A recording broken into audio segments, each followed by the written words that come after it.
Hello guys and gamers, and welcome back to another video. Before we begin, I actually have a list of demands for you guys, so let's begin. Okay, first of all, there's 2 pages of this, so there's going to be a lot. First of all, you need to like and subscribe. That is absolutely mandatory in order for you to keep watching. Also, comment down something below. That would be really appreciated. I kind of want to start a discussion with my videos. Then also, if you want, you can give me money. I don't know how, but if you can figure out a way to give me money, that would be lovely. Follow me on social media. Call your grandparents as well, is also on this list. They kind of miss you, and they're not going to be around forever, so that would be cool. Buy some milk. Milk is very good for you, and yeah, I'm not gonna bother reading the rest of the list. It gets really weird. But yeah, so collaborations. We see a lot of collaborations nowadays. We see like Multiversus, which is like a Warner Brothers crossover collaboration game with loads of different characters. You have Superman, you have some real life characters like the basketball man, and then cartoon characters, all sorts of that kind of stuff. Then there's like Fortnite, which has loads of characters from all around like entertainment. You have cartoon characters, then you have game characters, you have Sony and Microsoft characters in there, you have Capcom characters in there, then you have some real life people. There's just loads and loads of different recognizable characters in Fortnite. And these collaborations do go further than gaming as well. We see this nowadays in movies as well. I think there was like a Chip and Dale Disney movie nowadays with loads of like collaborations. And then there's like brands that do a lot of collaborations as well, like Lego or Funko Pop or something like that. But often in these cases, Nintendo is not part of them, even though Nintendo is like one of the biggest gaming giants, and they have like the most recognizable IPs. But Nintendo is often excluded in these like big multi-billion-dollar crossover entertainment things, whether it is a movie, TV show, a video game, or whatever. They are often excluded. And this is basically, I feel like this is because Nintendo can be a bit hard to work with. And that is kind of what I want to open up in this video. Like, why is Nintendo so hard to work with, and why do we not see Nintendo more often when it comes to like big collaboration projects, or why they don't like collaborate with other companies as much as some others might? And there's plenty of good examples of why collaborating with Nintendo might sometimes be, difficult. And I think Fortnite, as I mentioned in the beginning, would be a good example, because there actually was plans to include a Nintendo character in Fortnite, and that was apparently, according to rumors, this is not confirmed, but I do believe in it, that this just sounds very Nintendo, that they were planning to add Samus Aran from Metroid to Fortnite. And everything was like, okay, cool, we're going to have Samus in Fortnite, but then Nintendo said, okay, cool, you can have this, have a Samus skin in your game, but it should only be available for Nintendo Switch players. And if a player has the Samus skin, they can only play it with a Nintendo Switch, and for other players that are on other platforms, they would see the Samus skin as like a default skin. They would not see Samus. And of course, Epic Games was like, yeah, no, we're not going to do that. And this is one reason why Nintendo is kind of hard to work with, is that they operate on kind of a closed ecosystem. Everything Nintendo, mostly, there's like very few exceptions, they appear on Nintendo consoles. That's why you see, if there's like Nintendo collaboration with like a game, for example, a Bayonetta game or Fatal Frame, like they have like Nintendo costumes, which is really cool that Nintendo does that. They are only on like the Nintendo console. And another example of that is Soul Calibur 2, where they had a guest character of Link from the Legend of Zelda series, which was really cool at the time. But even still, Link was only on the GameCube version of that game, even though it was like a multi-platform fighting game.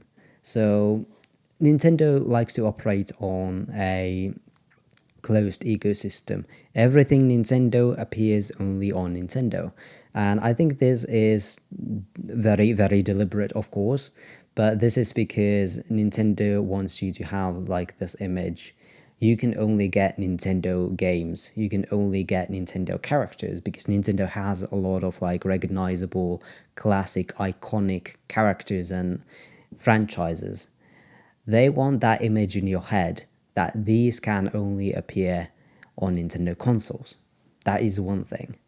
And Nintendo also really, really values these characters like Mario, Zelda, Samus, or whatever. And they don't want to really mix with other franchises either.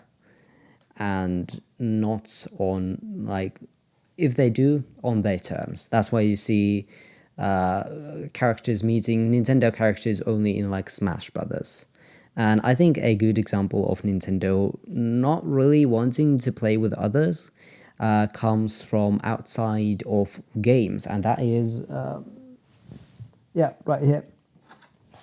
Yeah, that is Lego. If you don't know, there is Lego Nintendo products. We nowadays have the Lego Super Mario line and probably some other, franchises coming maybe at some point. I don't know. But if you think about Lego, if you think about like Lego people, you often think about something like this. This is a Lego figurine that I had on my table for some reason. Closer look. Yeah, it's a Lego man. Fun. But when it came time for Nintendo and Lego to finally collaborate, which was something a lot of people were hoping for a long time. People love Lego, people love Nintendo, so people of course wanted them to collaborate. Instead of getting like this regular looking minifigure guy that is like Mario, we got this clunky ass Mario blocky man that is actually electronics, and he can be, yes, hello, and he can be like turned on. He looks really creepy when it's like low lights and also when he's turned off. So it does look a little creepy. He also has like a small knife I put on him because he looks so creepy. But anyways, they didn't make a shut up. They didn't make they didn't make a traditional like Lego Mario minifigure because I feel like that is part of like Nintendo's like they don't want to mix with others. So they don't want to have like Mario with Iron Man's head or Mario mixed with like Overwatch Legos or something.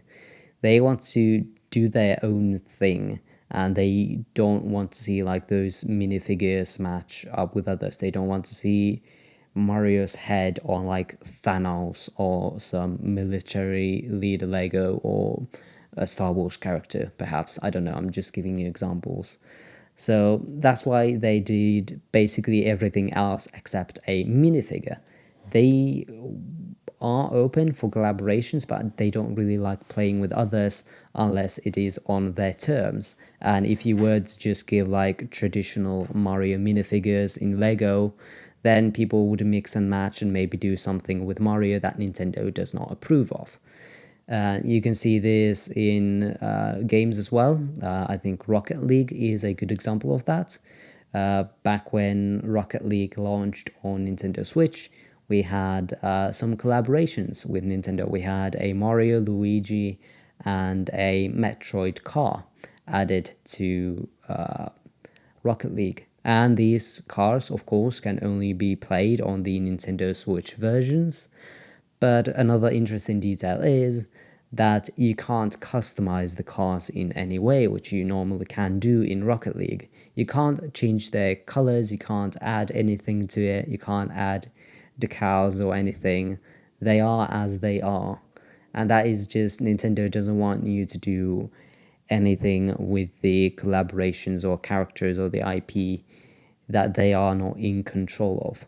And I think this, I don't really like it. They are, in my opinion, being a bit too strict about it, but they have been burned out or burned off by bad collaborations before. And I think the best example of this is like the 1980s or whatever, 1990s, they had a Mario Brothers movie.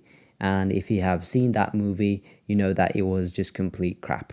That movie was bad. It had basically nothing to do with Mario. It took way too much liberties. There was like a lot of adult humor that Nintendo didn't appreciate. So that movie really soured Nintendo when it comes to like IPs. And their IPs are really valuable and they want to protect them. So that's why they are maybe still a bit too strict when it comes to how their IPs are used. So yeah, I kind of get that, but at the same time, it is unfortunate. And I would really love to see, Nintendo do more collaborations because they have such iconic characters. And if more people are introduced to them, it can be a good benefit for Nintendo, even if it is a bit outside of their system. And I think it is just better that way. But Nintendo, well, they can survive without all of those collaborations. They don't need them. They might be a bit useful, but at the same time, if there's like any sort of controversy because of it, they don't want to take that risk. It's just way too much for them. And yeah, it's a bit of an unfortunate situation. So I would definitely be open to Nintendo characters appearing more often, maybe Funko Pops, maybe more Lego sets, maybe in Fortnite, maybe in movies. I don't care. These characters are good, and I don't think no one will ever treat them as badly as, the first Mario Brothers movie was. So I think Nintendo might be a bit silly there. And of course, there are like other reasons why Nintendo is kind of dubious of collaborations other than the Mario Brothers movie. But I think that's where it kind of started.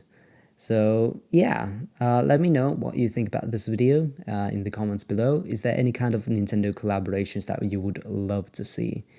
And tell me about it in the description. No, not in the description, in the comments. So yeah, let me know. I have nothing else to say here. I've been blabbering on for a bit too long now, I think.